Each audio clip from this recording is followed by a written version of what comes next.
always clearing out the energetic.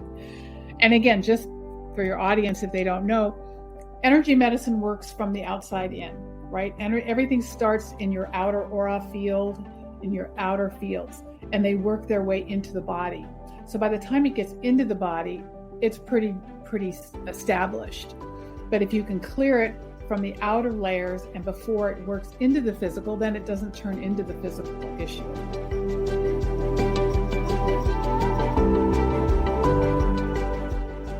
Welcome to the Miracle Plant Podcast, the show that inspires, promotes, and gives you a daily dose of inspiration from the people who have used cannabis to change their lives in extraordinary ways.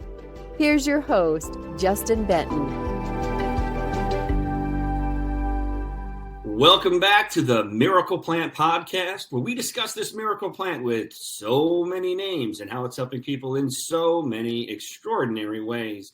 Well, today we have an amazing guest joining us, Carolyn Osborn, out here in Ventura County, California, an energy healer for both dogs and humans. And, our paths have crossed. She met my mom. They're both a part of the Holistic Chamber of Commerce as we are, and just wonderful people and such great synergy. And we reached out, and Carolyn has stories to tell about the miracle plant and about how it aligns with our mission to heal the world. So Carolyn, welcome to the Miracle Plant Podcast. Welcome. It's a pleasure to be here with you. Awesome. Well, I'm so excited to have you, and tell us a little bit about yourself, about your journey and how you met us, and maybe a little bit about how this miracle plan has impacted your life.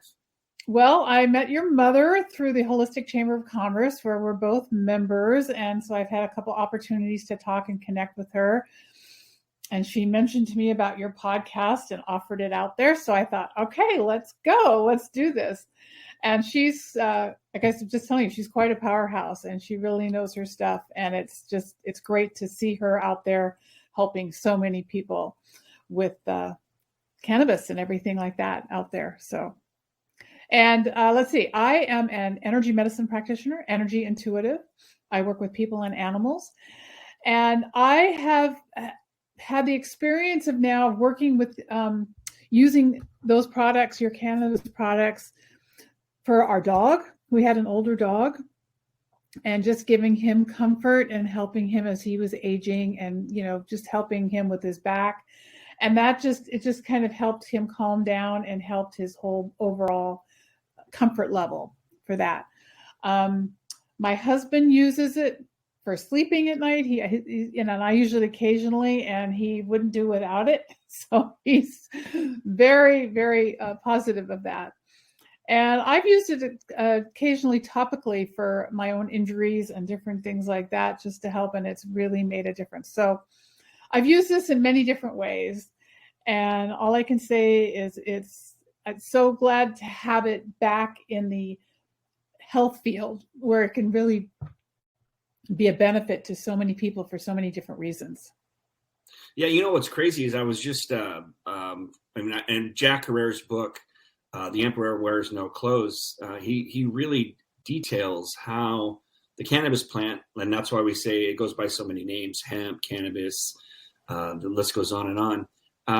And he had detailed that before 1937, there was what's called the Marijuana Tax Act that made it illegal to grow cannabis high in THC, which we call marijuana, which was a slang term they took from the Mexicans to scare people. But it also made it illegal to grow hemp. And hemp was it was against the law in the colonial times. If you didn't grow at least an acre of hemp, you could be fined and even imprisoned because it was such a valuable, it was sustainable, and you could use it for so many things. And also in the article, it was saying that it's the book. It's a great book. Get it if you have it. And it was also saying that it was the number one tool that doctors used in the late 1800s, before aspirin was introduced, for pain. And, and obviously it has been gone for 80 years in our country, but the good news is that it is back. But I did have a question for you so as an energy healer, as an energy intuitive, the question that comes to my mind is, because obviously you're in touch with the animals and with your patients and clients and people, When have you noticed that obviously you're in tune? Have you noticed even with your lab, and I know that your lab passed away at 16, which is I have 2 labs, and heartbreaking, but boy, those have just cherished 16 years. Could you notice when they took the this miracle plant, their energy? Could you feel that energy? And maybe you'll go into that. Yeah, it just helped kind of it evened it out a little bit. It calmed it, and it gave them a little bit more of a center. So it just takes the edge off. And as you know, with a lot of animals, especially pet animals in our house, horses. I also work with horses. They can get a little like amped up and ready to go, and just having that extra assistance from the cannabis just kind of helps them take that extra edge off, so that then they're able to relax.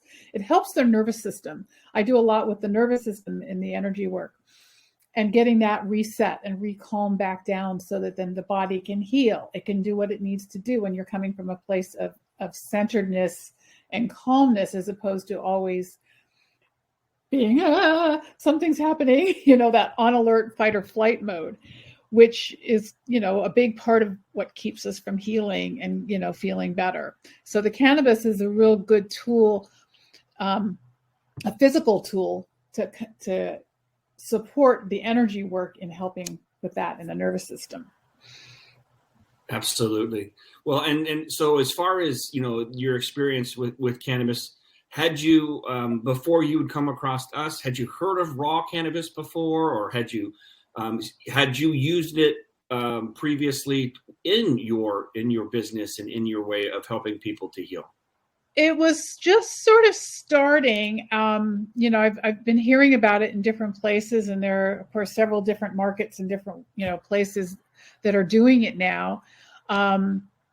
I started noticing it. There are places that are marketing just for horses, since, like I said, doing it with horses, and that's so it's definitely becoming a little bit more. I won't say it's mainstream, but it's becoming more acceptable in some areas. And it's, again, one more tool to use to help with, in many different situations that, may not have a simple answer to them.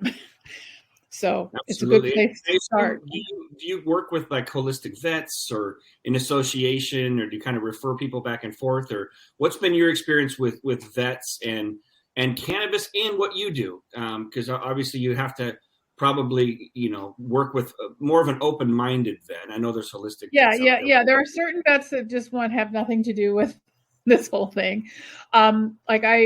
Our dog we just lost, we had him with a holistic vet, and they definitely are open to that kind of thing. And they're like, hey, if it works, go for it. So they're open to giving it that opportunity.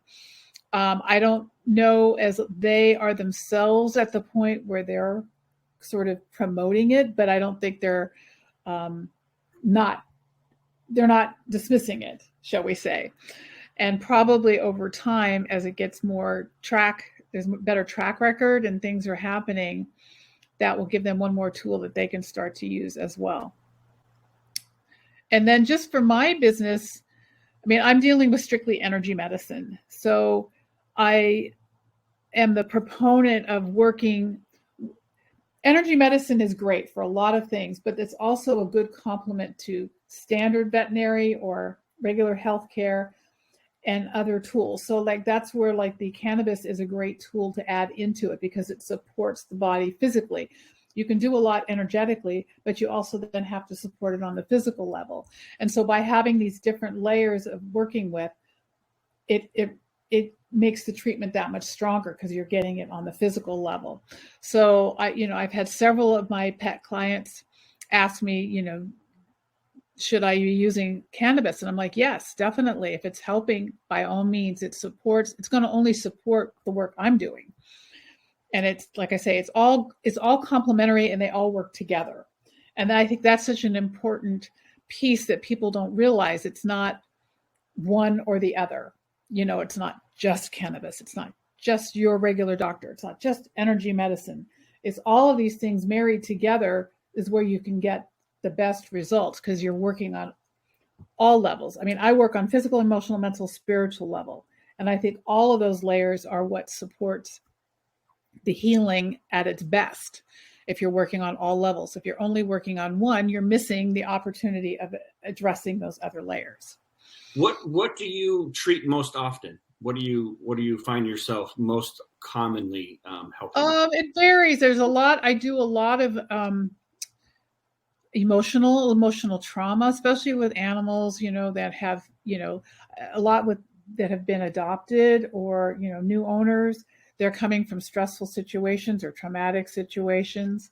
So there's a lot of that emotional component.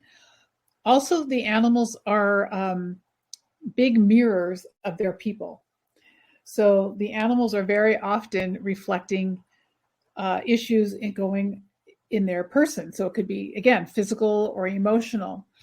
So if like you're working with the animal and you're giving them cannabis, it's probably a good idea to treat yourself as well, because then you're both healing on all those levels.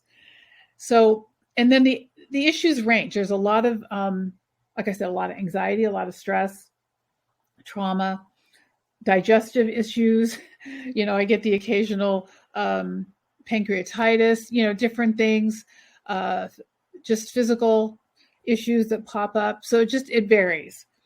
What I find interesting is, like, first of all, what was the name of your dog? We have to get that out there. His name was Fiji. Fiji. Awesome. Fiji, as is the island. Why did you name him Fiji? Because when he came to us and we rescued him, he was named BG, and my husband hates the Bee Gees, so he says, okay, we're going to name him Fiji because it's close and similar in names. But of course, he had tons of nicknames like Schmookles and Dookles and everything else that we called him, all different kinds of names. But that was his official name. Labs are absolutely the best. I have a chocolate Aussie and a yellow Frosty. They're brothers from the same litter. And they are amazing. They are amazing. And I just have to say, our dog, when we got him at 5 and we had him till he was 16, I said, okay, we're going to really do this right. So we gave him the raw diet. I did tons of energy work on him. When he got older, we started with the cannabis and just, other treatments. So when he died not because of a physical issue, other than his back end, their back ends just were collapsing. He couldn't hold it. He couldn't stand. He was like having trouble walking, but he had no other physical issues, no cancer, no other diseases. And I like, okay, that's an example of how great over a period of time and that preventative work, the energy work can make a huge difference. And then like adding the cannabis when it's needed. So it makes a huge difference, but you don't get to see that in the short term. Everyone's like, well, I don't see any difference. It's like, well, let's look over the long period of time. I have so many people coming to me with their dogs getting cancer. Cancer in dogs now is just running rampant. And why do you think that is? It's kind of a loaded question, but why do you think? I see cancer as a lot of repressed emotional issues. There's probably some sort of physical thing, but I think a lot of it comes from old emotional issues, whether it's from their person, whether it's from themselves, whether they're in a stress environment. They carry so much more than most people realize. They're also in our lives to help us. Their job is to help and support us. So they're taking on our stuff, whether it's physically, emotionally, or mentally. And that, of course, takes its toll. The other thing is, especially with cancer and other diseases, animals, as you know, probably, they hide. They don't show anything until they're like stage 4 cancer. So it's paramount for people to be proactive and address things before it turns into a problem to help keep them clear and keep their energy and their body clean so they don't get to that point. It's one of the big messages I'm always trying to say is it's like, okay, you may not be seeing any problems, but you're clearing out future problems by always clearing out the energetic. And again, just for your audience, if they don't know, energy medicine works from the outside in, right? And everything starts in your outer aura field, in your outer fields, and they work their way into the body. So by the time it gets into the body, it's pretty established. But if you can clear it from the outer layers and before it works into the physical, then it doesn't turn into the physical issue. And that's where people don't see that concrete example of something. It's like, well, okay, is there a change? Is there a change? It's like, well, you'll notice that over a period of time, but you're not going to see it. It's not, there's not like a big physical shift right at that point, if that makes sense. Absolutely. And I had Chris Warwick on. He was in his 20s and he healed himself from cancer without chemo or radiation in his 20s. He just intuitively thought, I'm just going to juice myself out of this late stage cancer. And he did. And he went on to, and he's got a great movement. It's called Chris Beat Cancer. And he really focuses on food and just making sure people are eating, fruits and vegetables, organic, really. I mean, it's not rocket science, but he gives you recipes and things. But he noticed his biggest thing was that was forgiveness. He found that the people with the resentment held on to it, and that was one of the biggest blocks. Yep. And so for those of you that are listening right now and you're thinking, well, this is kind of woo woo, or this is kind of out there, and what have you, look, we are emotions. We are who these emotions that you talk about. And if you carry, stress and anxiety, that raises cortisol levels, and these are physiological issues that happen within your body. And many times, and I know this is crazy to hear, but many times getting a diagnosis, a severe diagnosis, which like my son got when he was young with autism, and that's how we discovered the Miracle Plan in the raw form. It's your body in dis-ease, and it's telling you, hey, we need to make some serious changes. So I just think it's so important for you to, and maybe you could speak to that, to the forgiveness or the resentment. Yes, definitely. Forgiveness is really important. Also, acceptance. Sometimes we have to accept where we are. One thing about illness is it's not always, in fact, I'm going to be writing an article and doing this about healing. Healing is not just always getting rid of something. There's more, healing is about accepting who and where you are, owning and creating and then owning your empowerment so that you are being yourself, that self-esteem. When you are in a place of, I am fine the way I am, I accept myself for what I am, and you're in that strong place, you're better able to heal and clear things that if you're always pushing yourself down or other people are putting you down and you're allowing that. It's like setting those boundaries. Then forgiving yourself, forgiving others around you, because you said that's a huge piece, that continual process of forgiveness. All of these things are paramount to really healing. And your healing may not be what you think it is. Healing may look something different. Maybe you are then able to teach somebody else through your experience, and that's where the healing is coming. Or, so there's any number of ways of looking at it. And it's, people get stuck on like, there's only one answer. There's only one way of getting over this. It's like, well, there isn't. There are many. And so having that bigger view and looking at it energetically and not just as like, okay, I have this disease. It's like, okay, well, what's going on? What were you experiencing when this happened? And you can look back in your life and you can see all the stress, all the anxiety, all the toxic people in your life, everything that, you've given up your power to somebody and you're not being your true self. You're not owning who you are and speaking, yourself, from your voice. All those things fit into that. And so it's a big subject, shall we say? Absolutely. Well, I mean, and it's a subject that you're not getting at when you go in for your annual checkup at the doctor, or you've got some discomfort, and things.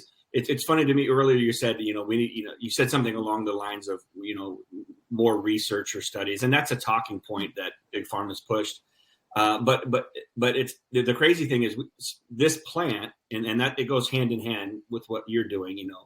Holistic means you use everything, all the tools, yes, to treat yourself. But when you go in for a checkup, or if you've got some discomfort, and then all of a sudden they label you with a disease name, with an acronym, with whatever they want to use, and before you know it, you are listening to them, and many times you're going in for surgery the next day.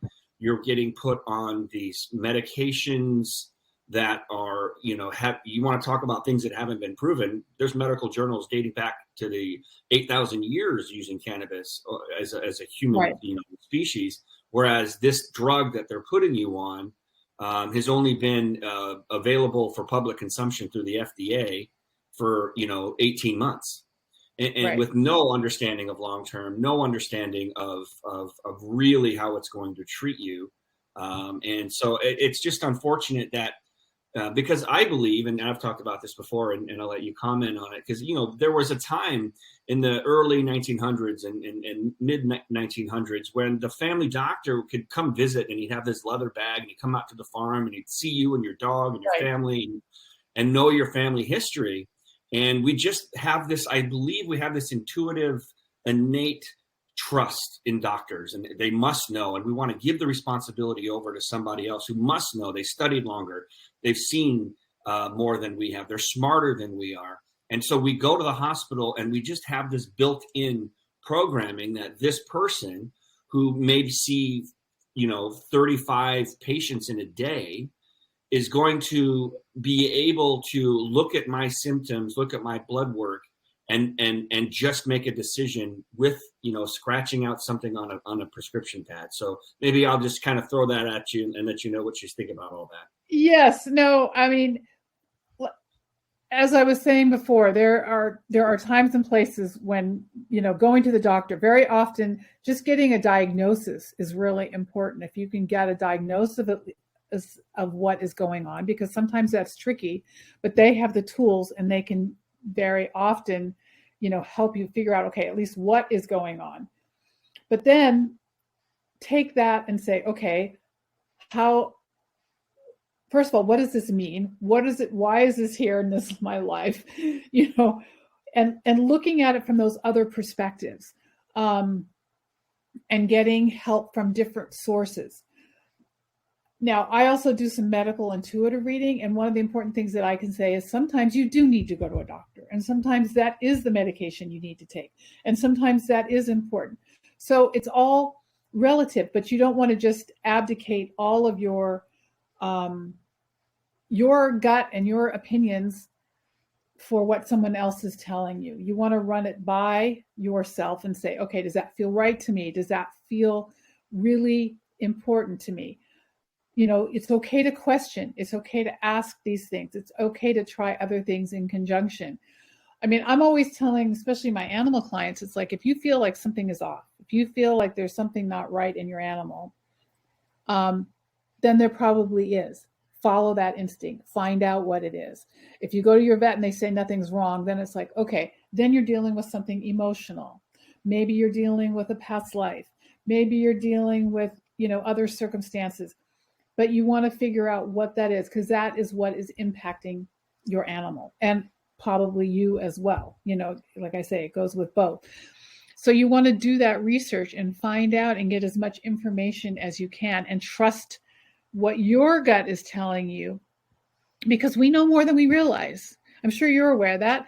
We've given up our ability to trust our guts and our instincts and say, that's right, or that isn't right, or I need to look over here, or I need to try this, or maybe that book is what's going to help me find those answers that I'm looking for. There's any number of ways it can work. And it's really important for people to own their own responsibility, own their opinions, own what they have. You can have those discussions. You can do the research. There's a lot of things out there that you can look into, and a lot of different ways of trying to, get to the answers you're looking for. So, absolutely. Yes. Well, I always say too, part of like being holistic And it's always like, so I don't know who coined the phrase, but I'm sure it was someone in some multinational publicly traded company that coined the term, what we're doing with, healing the world is alternative medicine. Yes. No. What you're doing in Western medicine with little white pills, that's alternative. We've been doing this for 30,000 years. You've been doing this for about 150. And the jury's out. The drugs, we've seen the Vioxxes and all of the cases and the things that are out there. So, but anyways, I'm so excited that you had a chance to swing by. Tell us where people can find out more about you if they're interested in or themselves. Where can my website is Chiron, which is CHIRON energymedicine.com. So that's chironenergymedicine.com. I also have a Facebook page. I'm on LinkedIn, all those places. I have all my information on my website. You can contact me there. You can see a little bit more about what I do, both for animals and for people.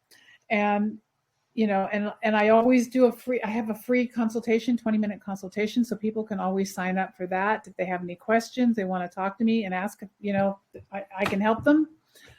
I'm there to do that. So any number of ways. Love it. Well, I'm so excited. We get our paths crossed, and my mom will be out here again during the holidays. So hopefully you can run into her. And the Holistic Chamber of Commerce is amazing. And it's a wonderful thing.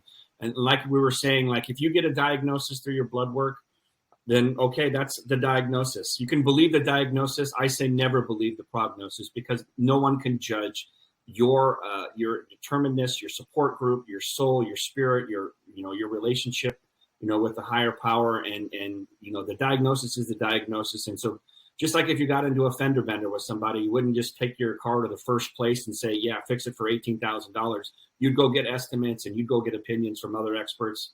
Do that is what we're saying. You can take one person's opinion is one person's opinion, but go out there, trust your instinct, do your homework. And I hope that we served you today. And at the end of every Miracle Plant podcast, we say heal the world, because that is the mission, to reach 1 billion people by 2025. So for those of you listening, and Carolyn, join along on the count of 3, we're going to say heal the world so the energy can get out there for those that need it, those that need to find this podcast, those that need to find a miracle, that we're here to help and we're here to heal. So on the count of 3, let's say heal the world. Here we go. Ready? 1, 2, 3. Heal the world. All right. Well, thanks for swinging by, Carolyn. Thank you, everyone, for swinging by as well at the Miracle Plant podcast. Happy healing and be a blessing.